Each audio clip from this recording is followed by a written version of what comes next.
Hello à tous, j'espère que tout le monde va bien. Format complètement différent de ce que j'ai l'habitude de faire aujourd'hui. J'ai allumé la caméra, je sais pas encore trop ce que je vais dire. Je vais appeler cette vidéo podcast face à moi-même, pardon. Tu vois, même ça, j'arrive pas à le dire. Et ça, je vais le laisser justement parce que j'ai envie de faire un truc sans aucun cut, un truc ultra authentique où je vais juste vous donner mon avis et vous donner de la valeur. On va parler quoi, business, on va parler scaling, on va parler mindset, on va parler plein de choses. Je sais pas encore trop sur quoi ça va dériver, c'est justement un petit peu l'objectif de ce podcast. Concrètement, c'est pas vraiment un podcast qui va avoir pour objectif de parler aux gens qui scrollent sur TikTok toute la journée, qui vont avoir des récepteurs de dopamine complètement grillés. Euh, et justement, on va essayer de faire un truc sans montage, sans rien du tout.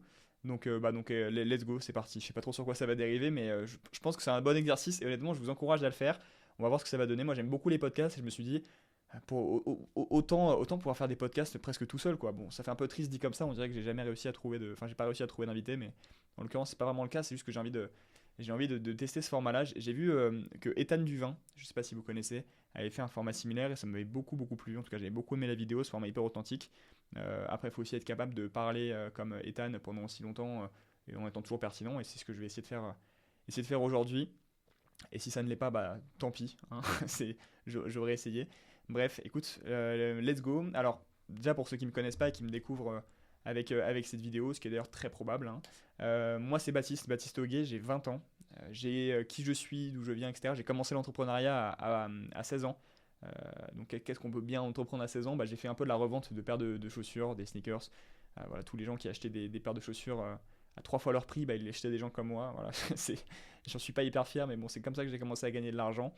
Donc ensuite j'ai fait quoi? J'ai fait de la crypto-monnaie, j'ai fait des NFT, j'ai fait un petit peu tout ce qu'on pouvait faire en étant mineur pour gagner de l'argent. Et puis j'ai monté mon agence publicitaire, donc ce qu'on appelle une SMMA.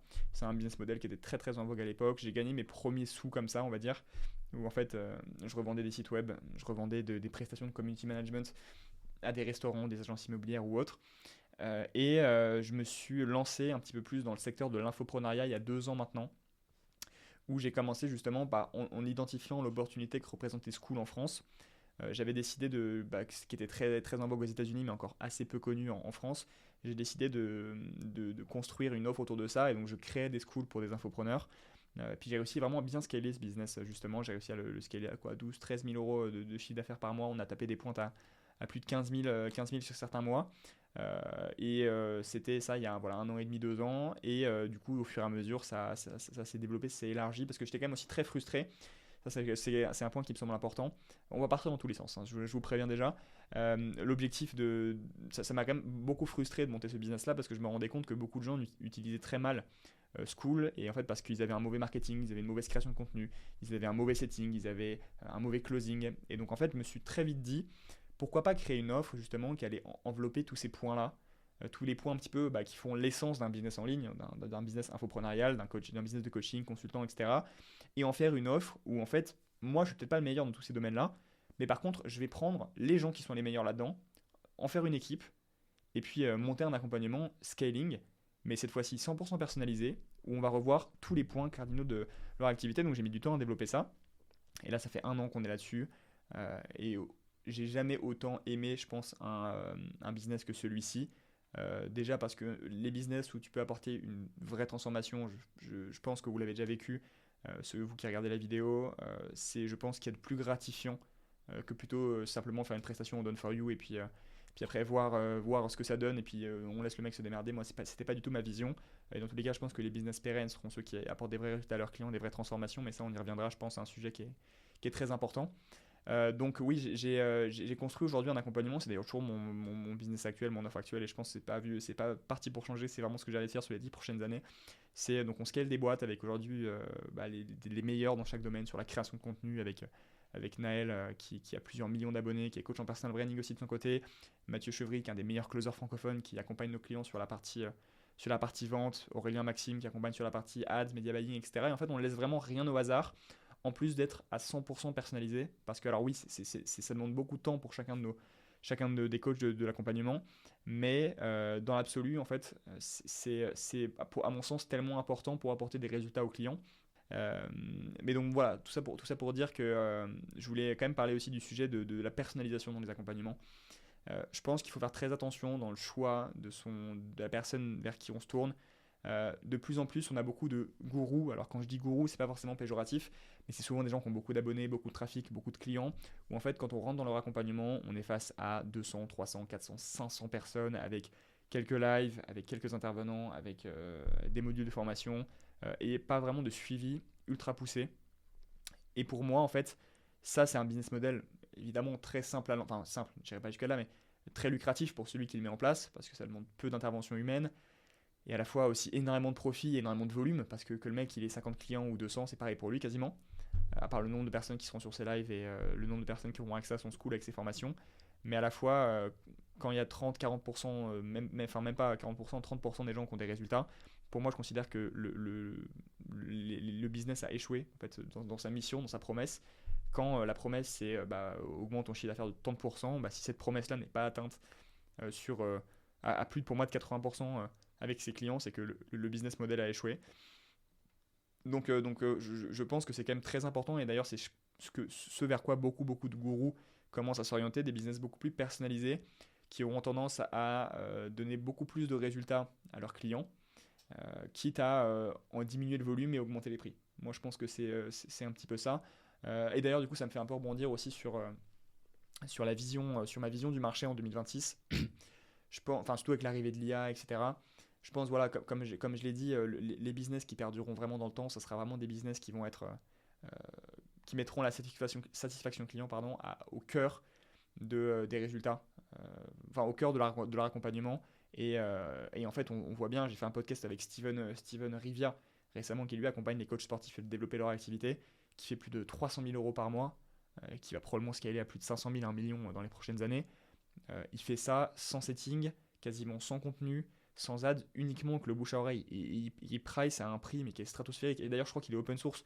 Je vais vous le dire, il price à 30 000 euros, je crois, son accompagnement. Et pourtant, il close énormément parce que justement, il apporte des résultats tellement dingues que c'est que du bouche à oreille et que son marketing, c'est les clients satisfaits. Et pour moi, ça, c'est la preuve et le signe d'un business qui va bien et qui est éthique et qui tourne. Et c'est ce vers quoi on commence à se rapprocher. Et c'est vraiment incroyable, je trouve, comme business model. Et parce qu'en en fait, on change des vies et puis c'est beaucoup moins d'emmerdes. On est beaucoup plus focalisé sur des gens qui sont intéressés, intéressants, sérieux. Et en plus de ça, on peut vraiment leur faire vivre une transformation de A à Z. En tout cas, je pense que vraiment en 2026, ça va être ce genre de business model qui vont vraiment perdurer, pardon, ne serait-ce qu'avec les résultats clients, avec un marketing qui est beaucoup plus facilité. Parce que énormément, on a vu ça avec Antoine Blanco, quand la delivery ne suit pas sur un accompagnement et que tu as 2000 personnes dedans, il commence très vite à y avoir des groupes WhatsApp de clients qui sont pas contents, des mauvais avis, des vidéos debunk comme quoi tu es un scammer, etc. Ça pour moi, il y a tellement tout intérêt, et ça, je sais que Michael Wu en parle beaucoup aussi, tout intérêt vraiment à maximiser la satisfaction client euh, pour le marketing, mais aussi pour potentiellement l'upsell, tout ce qui est rétention, tout ce qui est LTV. Pour moi, c'est vraiment du gagnant-gagnant, quoi. Alors, l'objectif de cette vidéo, c'était aussi de pouvoir vous parler de l'envers du décor, du scaling, de qu'est-ce que ça implique, pourquoi je pense que ça va vraiment à l'encontre de ce que disent énormément de gens sur les réseaux sociaux. Je vais être cash direct, et d'ailleurs, ça, c'est aussi vraiment quelque chose qu'on met dans notre accompagnement. On préfère perdre des clients là-dessus, mais que ça soit bien compris avant d'arriver en call avec nous et même commencer à bosser avec nous. C'est que ça demande beaucoup de travail. Il n'y a personne qui scale à plus de 100 000 euros par mois son business de coaching, d'accompagnement, sa formation ou autre, sans bosser comme un malade. En fait, alors oui, évidemment, il y a des moyens de bosser plus intelligemment, plus rapidement, sur des tâches à plus grande valeur ajoutée, mais dans l'absolu, tout demande énormément de travail. Et les gens qui vous promettent des rendez-vous qualifiés, sans y passer beaucoup de temps, sans galérer et même quasiment en automatique, c'est du bullshit.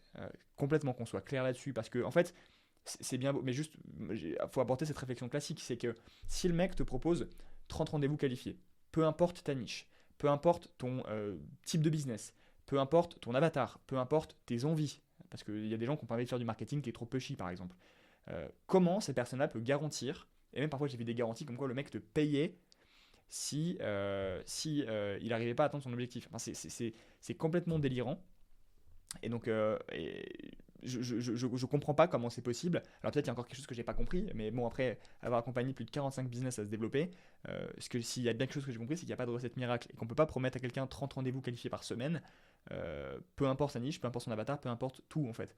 Donc il faut faire très très attention à ça et ne plus se laisser avoir, ne pas se laisser avoir par les promesses marketing trop classiques.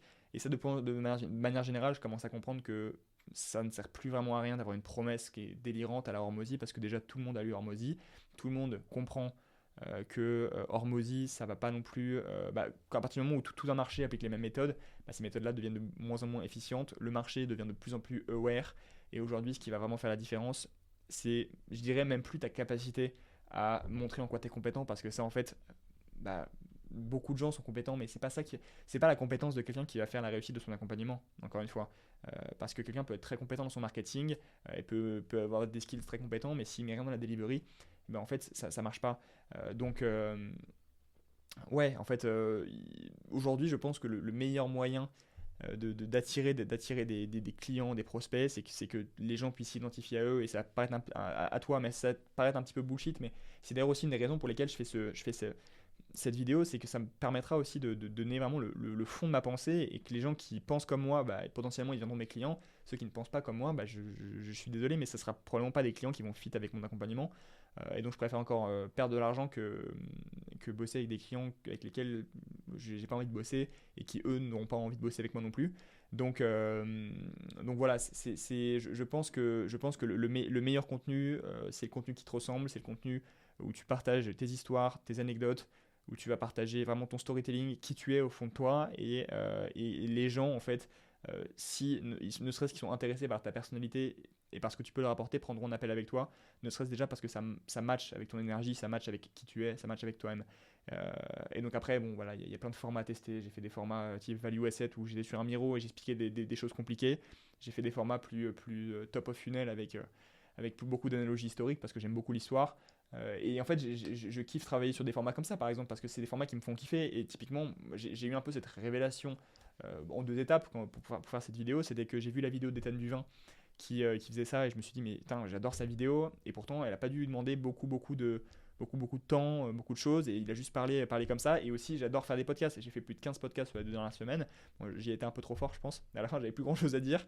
Et je me suis rendu compte que j'adorais ça. J'adorais parler de parler que ce soit d'anecdotes personnelles ou même parler sans filtre de manière beaucoup plus authentique. D'ailleurs, il y a énormément de podcasts qui vont sortir dans les prochains jours. Et donc je me suis dit pourquoi pas faire des podcasts face à moi-même, et c'est exactement ce que je fais à travers cette vidéo. Donc bon, pour ceux qui sont encore là, je sais pas comment si cette vidéo va marcher, à vrai dire je m'en fiche.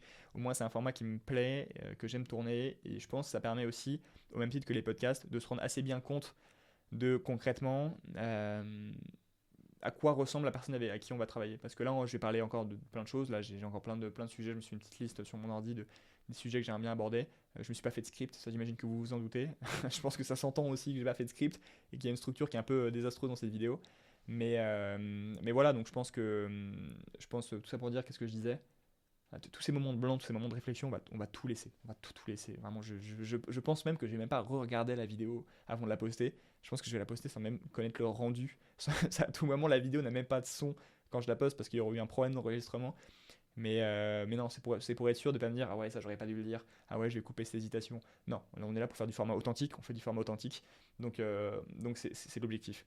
Euh, il y a aussi autre chose que je voulais aborder, c'était tout ce qui était l'invisible et l'humain derrière tout ce qui est entrepreneur, infopreneur, surtout infopreneur en fait, surtout quelqu'un qui propose ses services 100% à distance. C'est que il y a quand même une grosse partie de solitude, et beaucoup de gens sont très très seuls. Pourquoi? Parce que si on n'a pas forcément la chance de vivre déjà soit dans une grande ville, soit d'avoir beaucoup d'amis initialement, c'est un rythme de vie qui isole beaucoup. Pour beaucoup, on travaille jusqu'à très tard, on bosse depuis chez nous, on a toujours des choses à faire, on a une to-do list qui est interminable tous les jours, hein.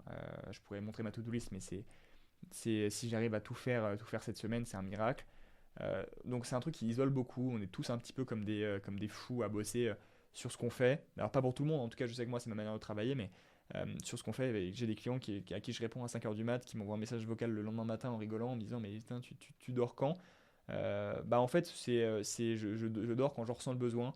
Et justement, je pense qu'on va être, à force aussi d'avoir potentiellement un rythme un peu décalé, on va beaucoup s'isoler et s'enfermer sur nous-mêmes. Ce qui fait que là, j'ai eu une conversation avec un de mes amis que je me suis fait d'ailleurs 100% en distanciel. On s'est vu qu'une fois dans la vraie vie il n'y a pas longtemps. Qui est aussi un entrepreneur qui s'appelle Hugo Ravignon, pour ceux qui connaissent, qui est un des meilleurs closers francophones aussi, honnêtement, ça j'ai pas peur de le dire, qui me disait que bah, là il était parti au ski avec des gens qui ne me connaissaient pas initialement, parce que c'était voilà, des entrepreneurs, mais même pas que des entrepreneurs, aussi, il y avait aussi des médecins dans l'eau, il y avait tout ça, et que ça lui avait fait mais, un bien fou de revoir et re-rencontrer des gens. Parce qu'en fait, bah, quand on s'isole pendant un an, pendant 6 mois, à bosser 14 heures par jour, c'est bien parce que notre business y croit. Mais après, on perd aussi beaucoup, beaucoup de choses qui sont les liens sociaux, qui sont à mon sens très très importants. Et c'est aussi la raison pour laquelle je pense que c'est très important. Et je ne vais pas du tout non plus soutenir la thèse de il faut absolument par tous les moyens bosser 14 heures par jour parce que si c'est pour tenir le rythme 2 semaines et après arrêter, ça sert à rien. Moi, je vais vraiment être partisan du faut quand même sortir, faut quand même voir des gens. Moi, j'ai la chance d'avoir une copine et j'ai peur que sans ma copine, je vois. Enfin, je pense que si elle n'avait pas été là, j'aurais vu quasiment personne parce qu'elle me force à sortir, elle me force à voir nos amis, elle me force à faire tout ça.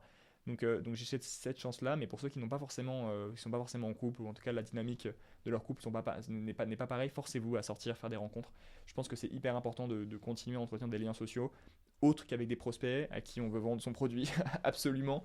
Et puis même, je pense que typiquement, c'est tout con, mais ce genre de format, je pense qu'il est aussi hyper intéressant pour se livrer, se dévoiler, puis pour parler, parce que c'est comme si j'avais l'impression aussi de parler aux gens qui sont derrière la caméra.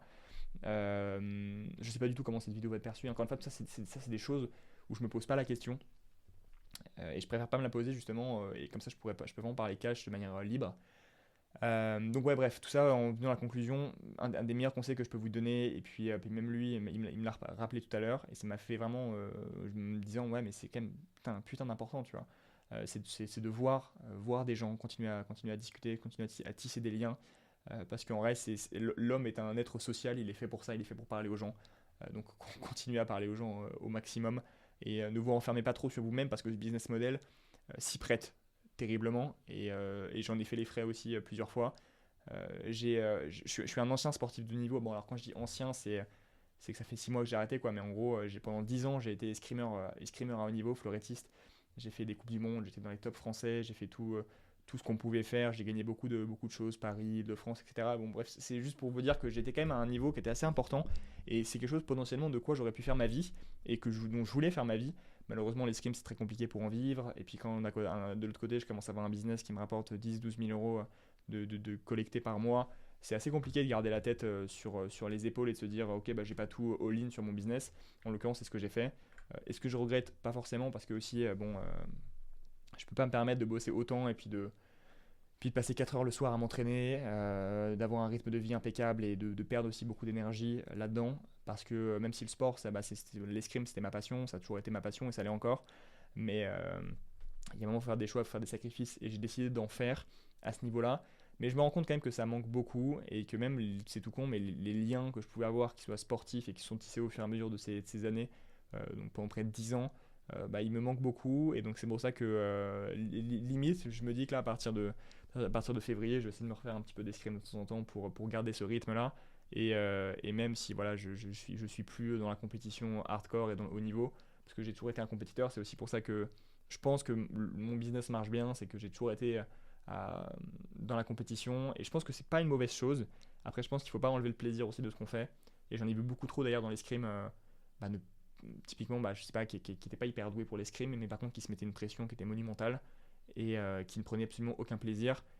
Sachant qu'en réalité c'est tout con, mais bon, dans l'escrime, quand tu perces pas quand tu as 17-18 ans, c'est très rare ceux qui percent plus tard. Donc souvent en fait ceux qui sont pas bons à 17-18 ans, bah, on les voit, et quand ils ont 22-23 et qui sont toujours en tête de devenir champion olympique, je suis personne pour dire que le rêve des gens n'est pas légitime, mais je pense qu'aussi il faut savoir prendre du plaisir et être réaliste, et se dire en fait je fais ça pour m'amuser, je fais ça parce que ça me fait kiffer, et voilà quoi. Bon après, je pense que dans le business typiquement il y a beaucoup moins ce plafond de verre. Je viens de lâcher un poustillon de zinzin. Je pense qu'il y a beaucoup moins ce plafond de verre où justement tu peux beaucoup plus te dire que tu vas aller, tu peux, peu importe l'âge, peu importe ton niveau, aller chercher des nouveaux paliers, de nouvelles compétences, de nouveaux tout, parce que pour moi tout s'apprend, hein, à l'inverse de l'escrime ou même du sport de niveau. Je pense qu'il y a quand même beaucoup d'inné, il y a du travail, mais il y a aussi beaucoup d'inné. Typiquement de conditions physiques. Aujourd'hui, si tu mesures 1m30, faire de l'escrime ça va être compliqué. Il faut peut-être mesurer un minimum 1m80 pour commencer à pouvoir être bon. Après, voilà, il y a toujours des exceptions et c'est pour ça que voilà, mais bon, ouais, alors que dans le business, pour le coup, t'es pas bon en vente, t'apprends à être bon en vente, t'es pas bon en setting, t'apprends à être bon en setting, t'es pas bon en contenu, tu postes 1000 vidéos, il y en a bien une qui va finir par fonctionner. Pour le coup, c'est beaucoup plus bête et méchant que dans le sport de haut niveau, je pense. Mais en tout cas, il y a quand même beaucoup cet esprit de compétition, avec cet esprit de concurrence, qui est beaucoup moins direct que dans le sport de haut niveau, mais en tout cas, elle est quand même bien là. Et je pense que si on l'ignore, on peut vite se faire dépasser. Donc ouais, moi ce qui m'a beaucoup plu aussi dans l'entrepreneuriat, il part dans tous les sens ce podcast, mais c'est pas grave. Ce qui m'a beaucoup plu dans l'entrepreneuriat, c'était aussi cet esprit de compétition et cette volonté de réussir et d'être numéro un, quoi. Et d'ailleurs, parlons-en. Pourquoi avoir cette volonté de devenir numéro un? Pourquoi, à mon sens, en tout cas, d'où vient cette volonté? Eh bien, je n'en sais rien. Je sais pas pourquoi. Je sais pas pourquoi j'ai envie d'être le meilleur. Je sais pas pourquoi j'ai envie de réussir toujours plus, toujours mieux. Je pourrais me dire qu'à 20 ans, j'ai déjà atteint un stade qui me permet de me dire waouh, c'est déjà trop bien. Je m'auto-gratifie et je m'auto-satisfais mais en réalité, non, j'ai toujours cette volonté de devenir meilleur, toujours cette volonté de mentalité Kaizen, toujours cette volonté vraiment de me comparer aux meilleurs. Et quand ma copine me dit mais Baptiste, arrête de te prendre la tête, regarde ce que tu as atteint à ton âge, je dis ouais, mais regarde, il y a des mecs comme je sais pas, Mathis Clouet, comme Michael Wu qui tape des 150K par mois, ce qui est déjà presque trois fois ce que je fais. Je me dis ouais, il y a toujours mieux, il y a toujours plus fort. Et à l'escrime, c'était pareil. Quand j'ai commencé et que j'étais en moins de 15 ans, que je passais pas un tour de qualification à chaque fois, où je me disais, alors que je terminais quoi dans le top, dans la première moitié de la compète. On me disait, ouais, mais c'est déjà très bien, t'es dans la première moitié. Ok. Après, j'ai commencé à rentrer dans le top 10 des compétitions. Ouais, mais c'est très bien, t'es dans le top 10. Ok, je suis toujours pas sur le podium. Ah, mais c'est très bien, t'es sur la troisième marche du podium. Ok, mais je suis pas premier. Et en fait, c'est toujours cette volonté de devenir meilleur. Et je pense qu'en réalité, tous les gens qui sont les meilleurs ont cette mentalité-là. Je pense pas que c'est une mentalité qui est très saine. En réalité, j'aimerais beaucoup pouvoir me satisfaire de moins. Mais en tout cas, c'est pas vraiment. En tout cas, c'est pas dans ma personnalité, c'est pas dans mon envie. Et j'arriverai jamais. Peut-être aussi, les gens qui sont comme ça, c'est vraiment ceux qui font changer les choses. Mais à la fois, je pense pas que c'est les gens les plus heureux et très loin de là. Je pense que les gens qui sont c'est toujours cette volonté de faire plus grand, plus fort, plus vite, c'est pas du tout les gens les plus heureux. Et donc, je dirais vraiment, on part sur du mindset, mais c'est pas grave, d'essayer de se satisfaire. Je dirais pas d'essayer de se satisfaire de ce qu'on a, mais si on en est capable, en tout cas, faut pas non plus renier ça. Faut être content aussi de pouvoir se dire faut essayer de se satisfaire de ce qu'on a, tout en voulant aller chercher plus. Et ça, je pense que c'est le plus dur. Et moi, j'essaie vraiment de faire ce travail-là, du coup, de profiter un peu plus du moment présent, profiter un peu plus de tout ça. Et encore une fois, ma copine m'aide beaucoup à ce niveau-là.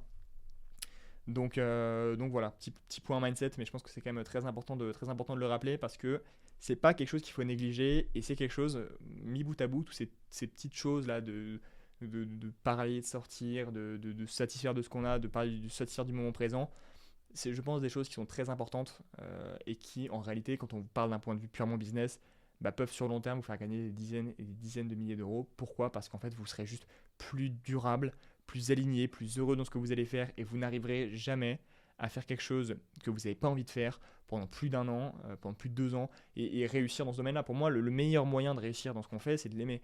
Et ça, je pense que ça, je réinvente pas la roue en disant ça, tu vois, mais je pense que c'est vraiment primordial. Et si honnêtement, même en gagnant 2000 balles par mois, tu fais un truc que tu kiffes, tu as une vie que tu kiffes, tu as la copine de tes rêves et tu pas besoin de plus, mais qu'est-ce que j'aimerais dans ta situation? Qu'est-ce que je serais prêt à mettre une croix sur tout ce que je gagne pour être heureux dans ce genre de situation? Mais en l'occurrence, bon, c'est une question de personnalité, c'est une question de perception. Moi, typiquement, ça m'a paru bizarre. J'ai eu des coachs dans mon accompagnement, même en appel de vente, qui me disaient non, mais Baptiste, moi, j'ai pas envie de scaler. Enfin, je gagne 5000 € par mois, ça me convient, j'ai pas envie de bosser plus. J'ai la vie que je veux, tout va bien, quoi. Je bosse 3 heures par jour et j'ai pas envie de bosser plus. Et je me demande, mais comment tu peux au début, je me demande, mais comment tu peux ne pas vouloir gagner plus, quoi. Je comprends pas pourquoi t'as pas cette volonté d'aller chercher plus loin, de vouloir avoir plus d'impact. Mais parce qu'en fait, les gens n'ont pas envie, c'est des personnalités. Et ça, j'ai mis beaucoup trop de temps à le comprendre. Mais bref, mieux vaut tard que jamais, ça je commence à le comprendre. Et voilà, c'est pour ça qu'encore une fois, certains accompagnements ne sont pas faits pour tout le monde. Le côté hard scaling, il n'est pas fait pour tout le monde. Et c'est pour ça que voilà, nous on essaie aussi au mieux de s'adapter à tous les besoins, à toutes les envies, en étant sur quelque chose de 100% personnalisé, mais ça peut jamais se faire à 100%. Donc ouais, bien sûr, je pense qu'il faut faire attention à tous ces objectifs-là. Est-ce que c'est des objectifs qui sont vraiment présents au fond de soi? Pas forcément. Je pense que parfois il faut aussi se dire, est-ce que j'ai vraiment envie de gagner 100 000 balles par mois? Dans l'absolu, tout le monde a envie, mais est-ce que tout le monde a envie d'avoir les responsabilités, le stress qui va avec? Pas forcément. Euh, donc voilà, ça c'est une petite introspection qui est à faire. Moi je l'ai faite, et je suis un peu fou en me disant que j'arrêterai pas de bosser tant que je fais pas 1 million par mois, et non pas pour vraiment pouvoir m'acheter des Lambeaux, mais simplement pour pouvoir juste avoir beaucoup d'impact. Et moi je suis quelqu'un qui a envie d'avoir beaucoup d'impact, qui a envie de laisser ma trace sur le monde. Et c'est peut-être très prétentieux vu comme ça, mais en tout cas c'est mon but, c'est mon envie, et c'est ce vers quoi je vais essayer de tendre le maximum. Et j'espère que j'arriverai vraiment à faire changer les choses dans le bon sens, quoi. Donc voilà, je vais essayer de conclure là. Ça fait déjà 26 minutes de vidéo. J'adore ce format. Je viens de me dire, bon, vas-y, je pense que je vais stopper là, mais j'adore ce format. C'est génial. Je pense que je vais en faire plein. On verra ce que ça donne. Et ça me permet de parler d'énormément de sujets. Peut-être que j'en ferai d'autres, des vidéos comme ça, beaucoup plus orientées valeurs, avec beaucoup plus de techniques, de stratégies qu'on met en place, nous, avec nos clients. Comme ça sera peut-être aussi un format authentique. Faudra me dire si ça vous plaît. Honnêtement, n'hésitez pas à mettre des commentaires, d'ailleurs vous abonner, etc. Si vous voulez voir d'autres formats comme ça. Si honnêtement ça peut devenir un petit rendez-vous hebdomadaire, parce que je vais essayer d'en faire une vidéo par semaine, des comme ça. Ça me ferait très plaisir, et je pense que ça peut être très très intéressant, parce que c'est des formats du coup que j'adore poster. Et puis là honnêtement, je vais pas du tout faire appel à un monteur, je vais faire appel à rien du tout. C'est un format que j'ai posté de manière complètement brute comme ça, et j'ai hâte de voir ce que ça donne, quoi. Ça va être génial, je pense. Donc bref, en tout cas, si vous avez un business de coaching, de consulting ou autre aujourd'hui, et que vous voulez vraiment vous adresser à une team qui sera là pour vous au quotidien, avec des calls en illimité, et un suivi qui sera vraiment très important. Donc qu'on ne vous laissera pas du tout faire, enfin on vous laissera pas du tout à vous-même, mais vraiment on vous donnera tout doux par domaine à faire chaque semaine, pour vraiment que vous sachiez que vous avanciez alors vous sachiez que vous avanciez, je suis pas sûr que ce soit très français, mais en tout cas pour savoir que vous avancez vraiment dans une bonne lancée, et que vous ne travaillez pas sur rien, et que vous savez exactement comment faire les choses, quand les faire, et vraiment vous apportez une vision d'ensemble. Je vous invite vraiment à prendre rendez-vous avec moi ou une de mes équipes, ou un membre de mon équipe. On ne va pas du tout être dans essayer de vous hard close par tous les moyens. On va déjà, je pense, vous donner beaucoup de valeur gratuite, et en plus de ça, vous dire concrètement si votre activité, votre personnalité, tout match avec nous, ce qu'on peut vous apporter. Donc voilà, n'hésitez pas à me dire ce que vous en pensez, et puis let's go. Écoute, à la prochaine, et puis au prochain podcast face à moi-même. Allez, ciao ciao.